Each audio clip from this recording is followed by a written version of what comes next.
Welcome back to వీటీ updates YouTube channel. మన తెలంగాణ రాష్ట్ర వ్యాప్తంగా ఎవరైతే అర్హత కలిగిన పెన్షన్ లబ్ధిదారులు ఉన్నారో వారికి ఎట్టకేలకు అదిరిపోయే మంచి శుభవార్తను విడుదల చేసిన మన తెలంగాణ రాష్ట్ర ప్రభుత్వం. ఇక ఎట్టకేలకు వారి ఖాతాలలోనైతే వీరికైతే 6,016 రూపాయలు, ఇక ఇటువంటి వారికి ఏకంగా 4,016 రూపాయల కొత్త పెన్షన్ డబ్బులను మనకి ఈ ఆగస్టు నెల చివరి వారం నుంచి అయితే పంపిణీ చేయబోతున్నారు.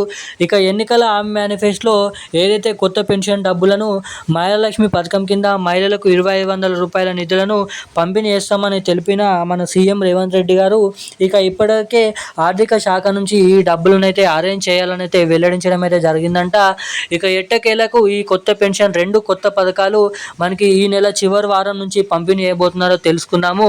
ఇక ఈ డబ్బులు మీ ఖాతాలలో జమ కావాలంటే దీనికి అర్హతలు ఏంటి, ఎటువంటి అర్హతలు కలిగి ఉంటే మీ ఖాతాలలో ఈ డబ్బులు ఈ 2 కొత్త పథకాలు అయితే మీ ఖాతాలలో కొత్త పథకాల కింద డబ్బులను అయితే జమ అవుతాయో తెలుసుకుందాము. ఇక ఎటువంటి అర్హతలు కలిగి ఉండాలో మీకు ఈ వీడియోలను అయితే తెలుపుతాను. అంతేకాకుండా వీడియోని చూస్తున్న ప్రతి ఒక్కరు కూడా వీడియోని ఎక్కడ స్కిప్ చేయకుండా వీడియోని లాస్ట్ వరకు చూడండి. అంతేకాకుండా ఎవరైతే లబ్ధిదారులు ఉన్నారో లబ్ధిదారుల ఖాతాలలో ఎట్టకేలకు మనకి ఈ 6,016 రూపాయలు ప్లస్ 4,016 రూపాయలు పెన్షన్ డబ్బులు మీ ఖాతాలలో జమ కావాలంటే తప్పకుండా ఈ అప్డేట్స్ అనేది మీరైతే చేయించుకోవాలి. ఇటువంటి అర్హతలు ఖచ్చితంగానైతే కలిగి ఉండాలి. సో ఎటువంటి అర్హతలు కలిగి ఉండాలో తెలుసుకుందాము. అంతేకాకుండా జూన్ నెల పెన్షన్ డబ్బులు ఎవరికైతే జమ కాలేదో వారికి మే నెల పెన్షన్ డబ్బులు ఇప్పటికైతే ఎవరికైతే జమ కాలేదో వారికి మే నెల పెన్షన్లు, జూన్ నెల పెన్షన్లు కలుపుకొని ఈ జూలై నెల పెన్షన్లు కలుపుకొని ఈ జూలై నెల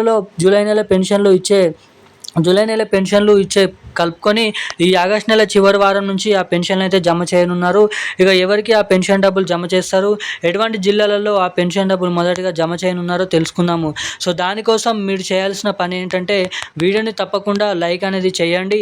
తప్పకుండా ఇటువంటి లేటెస్ట్ న్యూస్ అప్డేట్స్ కోసం మన ఛానల్ని తప్పకుండా సబ్స్క్రైబ్ చేయండి. తప్పకుండా వీలైనంత మందికి ఈ వీడియోని షేర్ చేయండి. అంతేకాకుండా కామెంట్ బాక్స్లో ఉన్నటువంటి హైప్ అనే బటన్ని హైప్ చేసి వీడియోకి ఎన్నో కొన్ని పాయింట్స్ అనేది ఇవ్వాలని అయితే మిమ్మల్ని అయితే అడుగుతున్నాను. సో ఇటువంటి అప్డేట్స్ చేయించుకొని వారు ఎవరైతే ఉన్నారో తప్పకుండా అటువంటి అప్డేట్స్ అనేది చేయించుకోవాలి.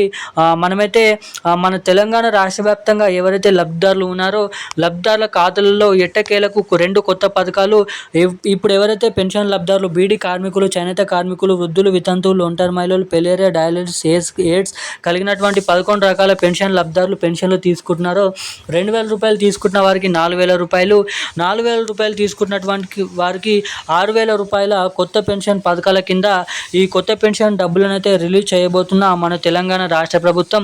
ఇటు మహిళలకు 2,500 రూపాయల నిధులను కూడా పంపిణీ చేయడానికి మన రాష్ట్ర ప్రభుత్వం అయితే సిద్ధమైనట్టుగా తెలుస్తుంది.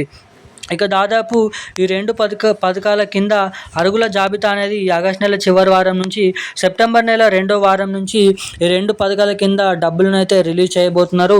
అర్హుల జాబితా రిలీజ్ చేసిన వెంటనే మనకి రాబోయే స్థానిక ఎన్నికల సందర్భంగా 1 నెల ముందే ఈ 2 కొత్త పథకాలు రిలీజ్ చేస్తామని వెల్లడించడం అయితే జరిగింది. దానికంటే ముందు అనర్హుల జాబితా రిలీజ్ చేసిన తర్వాత వారిని పూర్తిగానైతే తొలగించిన తర్వాత ఈ అర్హులకు మాత్రమే ఈ డబ్బులను పంపిణీ చేస్తామని తెలపడం అయితే జరిగింది. ఇక ఇటు మహాలక్ష్మి పథకం కింద 2,500 రూపాయల నిధులు కూడా ఇటు మనకి చూసుకున్నట్లయితే మన తెలంగాణ రాష్ట్ర వ్యాప్తంగా ఎవరికైతే జూన్ నెల పెన్షన్లు, మే నెల పెన్షన్లు జమ కాలేదో జూలై నెల పెన్షన్లలో కలుపుకొని ఈ ఆగస్టు నెల చివరి వారం నుంచి యథావిధిగా పాత పెన్షన్లను అయితే 3 నెలల పెన్షన్లను పంపిణీ చేస్తామని వెల్లడించడం అయితే జరిగింది. ఇలా పెన్షన్లు రద్దు కాకుండా వాయిదాలో పడకుండా మీ ఖాతాలలో పెన్షన్ డబ్బులు సరిగ్గా జమ కావాలంటే మీ బ్యాంక్ ఖాతాకి తప్పకుండా మొబైల్ నెంబర్కి ఎన్పిసిఐ లింకు ఈకేవైసీ అప్డేట్ చేయించుకోనని రెడీగా ఉండాలని తెలపడం అయితే జరిగింది మన రాష్ట్ర ప్రభుత్వం. ఇక ఈ రోజున్న లేటెస్ట్ న్యూస్ అప్డేట్స్ అయితే ఇవి. Thank you guys. జై హింద్.